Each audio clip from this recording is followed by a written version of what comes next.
anak-anak ADHD ini sering dilabel gitu, dilabel oleh orang lain, "Oh kamu bandel." Kalau komunikasi jarang natap muka, susah ngontrol emosi juga. Apa itu termasuk ADHD? Perasaan hampa tadi salah satunya. Jadi ada 3 gejala itu sudah pasti lah ya. Emang mahal nggak sih mahal psikiater?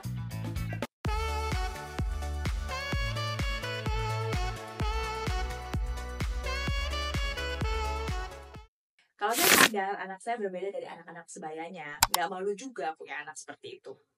Bagus. Anak saya ciri-cirinya ADHD dan impulsif karena selalu lupa melakukan rutinitas, tidak bisa menjaga dan mengingat barang-barang pribadinya, sering juga kehilangan buku, sering juga kehilangan alat tulis di sekolah, pengen banget bawa anak ke psikolog atau psikiater tapi terkendala biaya.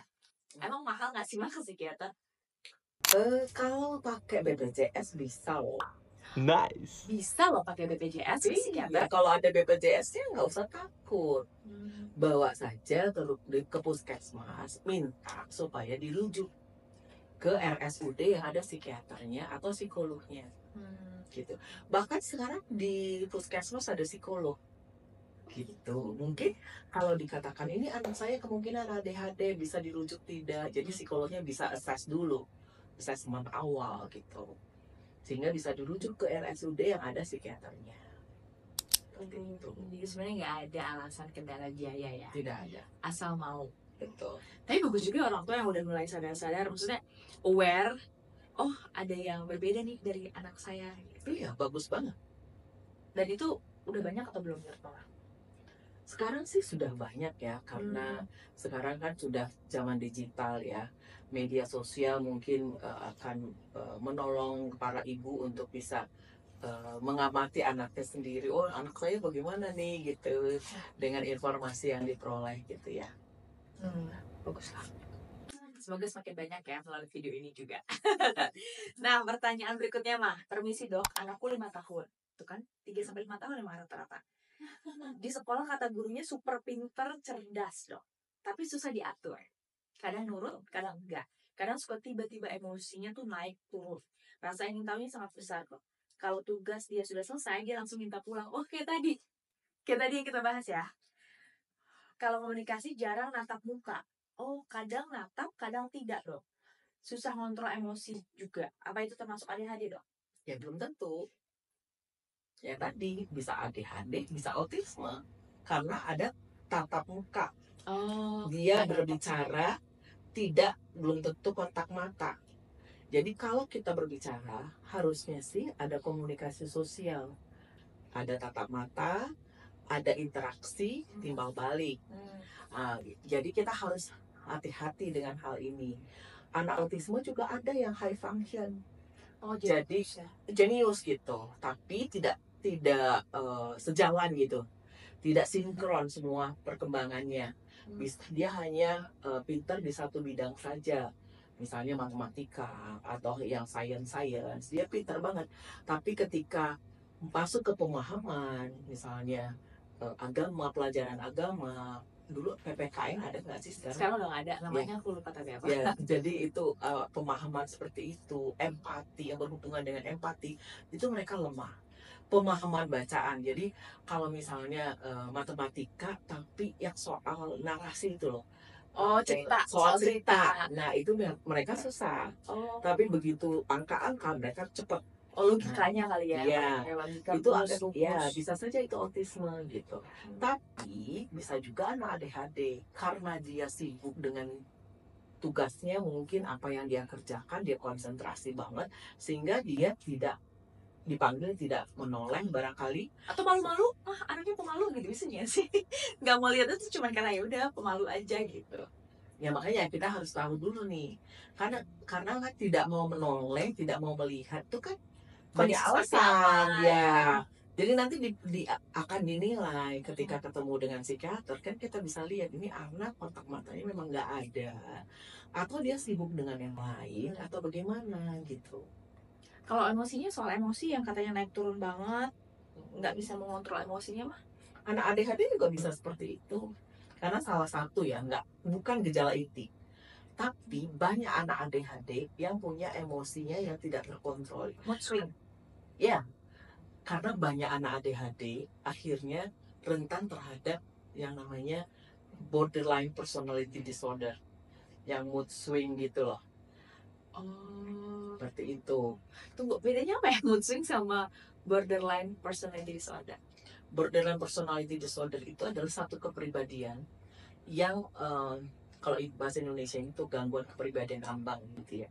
Artinya dia itu punya mood swing Oh, jadi mood swing itu salah satu gejalanya. gejala dari Tapi intinya juga borderline. mereka tidak bisa mempertahankan relasi interpersonal. Seperti contohnya Mudah berteman tapi nggak dekat. takut ditolak. Oh, Jadi kayak posesif banget. Karena takut ditolak gitu, takut ditinggal. kok posesif kan takut ditolak sih? Iya, jadi posesif. Oh gitu. Pokoknya aneh dalam pertemanan gitu mah. Iya, jadi relasi interpersonal. Jadi memandang semuanya orang itu negatifnya aja, nggak melihat orang secara utuh.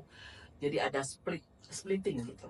Kenapa ada rentan dengan borderline? Karena tadi salah Personality satunya adalah tidak punya kemampuan self regulation, termasuk emosi gitu. Jadi emosinya itu kadang-kadang eksplosif, meledak-ledak gitu kan.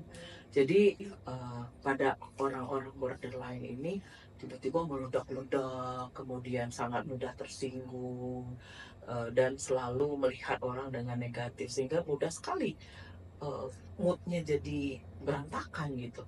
Tadinya mungkin happy, tiba-tiba dia merasa hampa, sehingga moodnya jadi bad mood. Oh. Jadi kita selalu mengatakan moody gitu ya, orang yang seperti ini gitu. Tapi nggak juga cuman nggak juga semua orang kalau kemudian terus dibilang borderline personality disorder kan Pak. Betul. Jangan sampai nanti kalian, wah berarti teman aku yang kemudian itu dia borderline personality disorder. Waduh, bahaya nih, ini harus clear ya. Nggak kayak gitu kan, nggak satu-satunya gejala tuh moody. Ada lagi nggak gejala lain mah yang gampang ya? Banyak. Salah satunya apa? Yang lain. lumayan menonjol. Yang mana nih? Borderline Borderline. personality.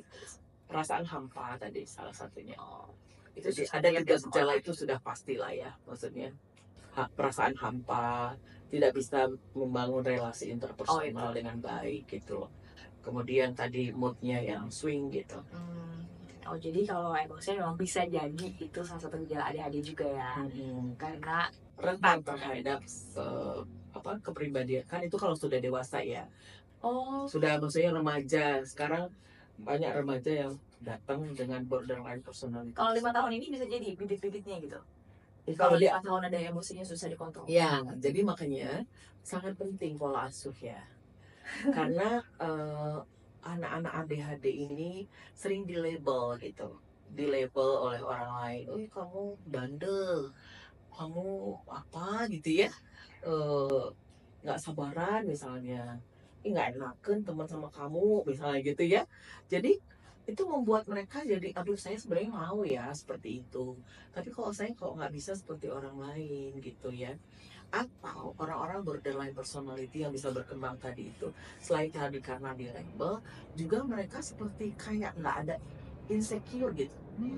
Ya tadi itu karena mungkin dia melihat tidak punya rasa aman gitu.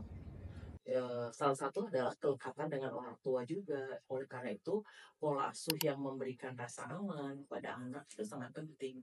Yang tadi ya, ibu yang ADHD tadi, sebaiknya jangan malah dimarahin anaknya, karena kita juga mungkin ibunya juga seperti itu, justru harusnya lebih aware ya. Berpengalaman. Iya, bagaimana ya caranya supaya anak saya tidak terlabel, anak saya tetap aman, sehingga dia tidak punya rasa insecure, dan itu sangat rentan terhadap mood swing gitu. Oke.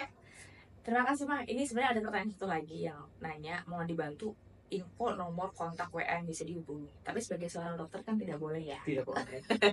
Dilarang itu ya untuk mempromosikan diri. Jadi kalau kalian mau butuh kontak psikiater, bisa DM aku aja di media sosial aku. Nanti aku akan kasih informasi untuk kalian psikiater yang bisa aku rekomendasikan. Oke.